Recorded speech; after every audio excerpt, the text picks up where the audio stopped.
काश मुझे भी बचपन में ऐसे घर में रहने का मौका मिलता। सोलापुर में 15,000 घरों की चाबी सौंप भावुक हुए पीएम मोदी। पीएम नरेंद्र मोदी आज महाराष्ट्र के सोलापुर में कई विकास परियोजनाओं का उद्घाटन और शिलान्यास किया।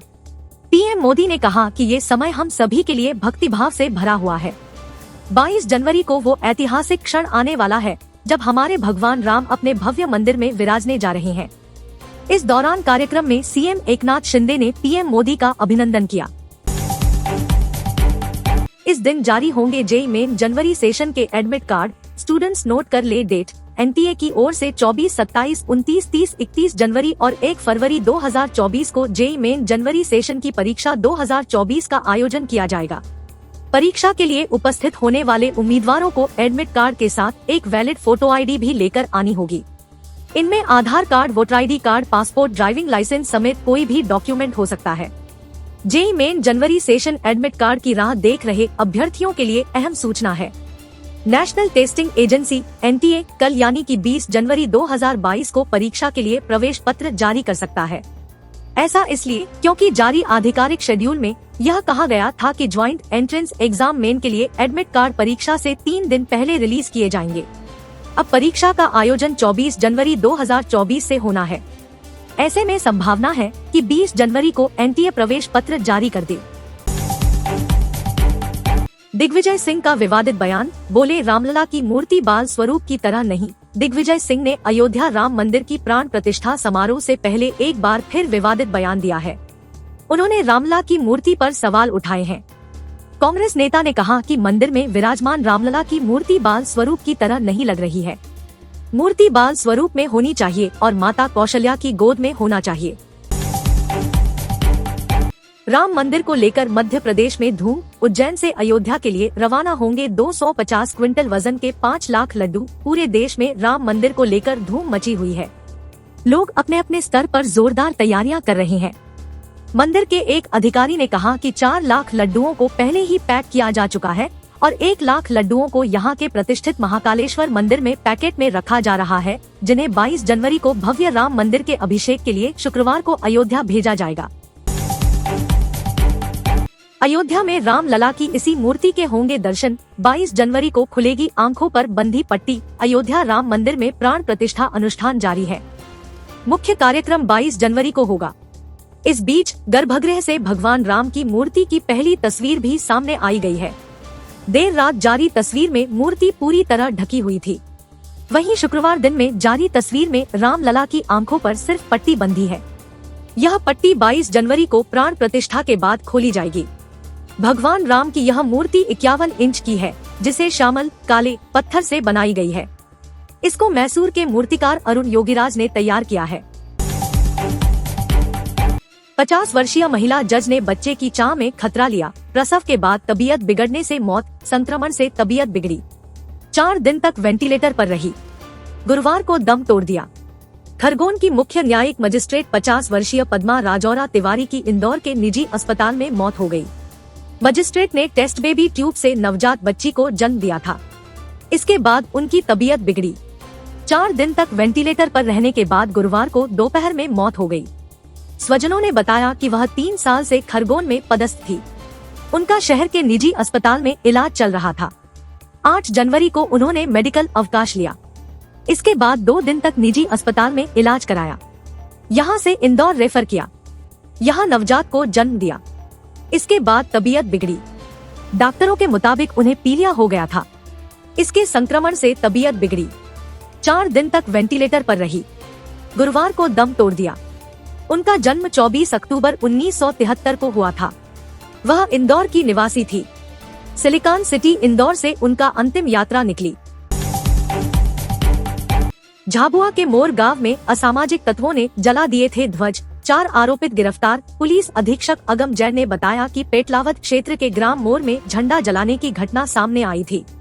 जिले के ग्राम मोर गांव में मंगलवार की रात कुछ असामाजिक तत्वों ने गांव में लगे भगवा ध्वज जला दिए थे।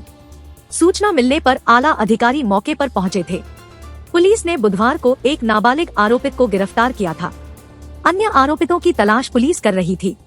गुरुवार को 3 नाबालिग सहित एक अन्य आरोपित को पुलिस ने गिरफ्तार किया है। इंदौर जिले में बढ़ेगी औषधीय पौधों की खेती, किसानों को करेंगे जागरूक। अश्वगंधा, अर्करा, कुसुम और चिया की खेती को दिया जा रहा बढ़ावा। औषधीय पौधे कई बीमारियों में उपयोग किए जाते हैं। इंदौर जिले में पारंपरिक फसलों के अलावा बागवानी की फसलें बड़ी मात्रा में उगाई जाती है। विगत के कुछ वर्षों में जिले में औषधीय पौधों की खेती भी शुरू कराई गई। इससे किसानों की आमदनी में बढ़ोतरी हुई। अब कृषि विभाग औषधीय पौधों की खेती को बढ़ावा देने के लिए अभियान चलाकर किसानों को जागरूक करेगा। वर्तमान में 100 के करीब किसान अश्वगंधा, अर्करा, कुसुम और चिया की खेती कर रहे हैं। इंदौर के सबसे अमीर विनोद अग्रवाल को अयोध्या में मिली 20 करोड़ की जमीन। राम भक्तों की सुविधा के लिए होगा यह काम। उद्योगपति व समाजसेवी विनोद अग्रवाल करेंगे तीर्थयात्रियों की सुविधा के लिए सामुदायिक भवन का निर्माण। श्री राम जन्मभूमि अयोध्या में विकास कार्यों के लिए शासकीय स्तर पर भूमि आवंटन का प्रथम चरण पूरा हो चुका है। इसमें शहर के उद्योगपति व समाजसेवी विनोद अग्रवाल के बालाजी सेवार्थ को 20 करोड़ रुपए की भूमि का आवंटन किया गया है। इस भूमि पर तीर्थयात्रियों की सुविधा और सेवा के लिए 75,000 वर्ग फीट में सामुदायिक भवन व अन्य निर्माण कार्यों की योजना है। भूमि आवंटन मुख्यमंत्री योगी आदित्यनाथ के ड्रीम प्रोजेक्ट नव्य अयोध्या भव्य अयोध्या के अंतर्गत ग्रीनफील्ड आवासीय योजना के पहले चरण के तहत किया गया है। मौसम विज्ञानियों के अनुसार मध्य प्रदेश में बारिश होने के भी आसार हैं। तापमान में अगले कुछ दिनों तक गिरावट जारी रहेगी। उत्तर भारत में सर्द हवाओं के सक्रिय होने से पूरे प्रदेश में रात के तापमान में गिरावट बढ़ी है। प्रदेश के उत्तरी एवं पूर्वी क्षेत्र में सुबह के समय घना कोहरा छा रहा है। गुरुवार को प्रदेश में सबसे कम 5.6 डिग्री सेल्सियस तापमान दतिया एवं नौगांव में दर्ज किया गया। खजुराहो, नौगांव, ग्वालियर, टीकमगढ़, सीधी और सतना में दिन में काफी ठंड रही। ग्वालियर कोर्ट में एफआईआर से बयान नहीं मिले तो खारिज हुआ बीमा। अब 6% ब्याज सहित चुकाने होंगे 20.5 लाख रुपए। वाहन की लूट की वारदात में पुलिस द्वारा चोरी की एफआईआर लिखने पर बीमा कंपनी द्वारा क्लेम नहीं दिया गया तो वाहन मालिक ने उपभोक्ता फोरम का दरवाजा खटखटाया। वाहन की लूट की वारदात में पुलिस द्वारा चोरी की एफआईआर लिखने पर बीमा कंपनी द्वारा क्लेम नहीं दिया गया तो वाहन मालिक ने उपभोक्ता फोरम का दरवाजा खटखटाया।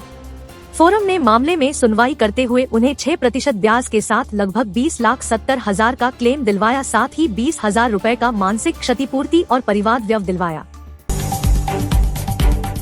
ग्वालियर में ठंड से बढ़ा बिजली का लोड, हर दिन 48 लाख यूनिट का भार। ठंड का प्रभाव बढ़ने के साथ बिजली की मांग बढ़ रही है। इस कारण कई फीडरों पर अचानक लोड बढ़ गया है। मांग में वृद्धि होने से विद्युत वितरण कंपनी को संधारण कार्य के नाम पर कटौती का सहारा लेना पड़ रहा है। ठंड का प्रभाव बढ़ने के साथ बिजली की मांग बढ़ रही है। इस कारण कई फीडरों पर अचानक लोड बढ़ गया है। मांग में वृद्धि होने से विद्युत वितरण कंपनी को संधारण कार्य के नाम पर कटौती का सहारा लेना पड़ रहा है। जानकारी के मुताबिक हर दिन 48 लाख यूनिट का लोड कंपनी को झेलना पड़ रहा है। पिछले साल यही भार 38 लाख यूनिट प्रतिदिन था। शहर वृत्त के 1 दर्जन से अधिक फीडर ऐसे हैं जहां बिजली का लोड सुबह के समय बढ़ जाता है। इससे जम्फर फूकने व अन्य शिकायत बिजली कंपनी पहुंचती है। यही वजह है कि इन दिनों विद्युत वितरण कंपनी द्वारा जमकर कटौती की जा रही है। ग्वालियर में यूनिवर्सिटी तय न प्रतिभागी, 38.5 लाख खर्च करने की तैयारी। राज्य स्तरीय अंतर्विश्वविद्यालयीन युवा उत्सव आयोजित करने जा रहा है, जिसमें कितने प्रतिभागी हिस्सा लेंगे, कितने विश्वविद्यालय के छात्र आएंगे, अब तक कुछ तय नहीं हुआ है। लेकिन फिर भी जेयू ने 38.5 लाख रुपए कार्यपरिषद की बैठक से स्वीकृत करवा लिए हैं।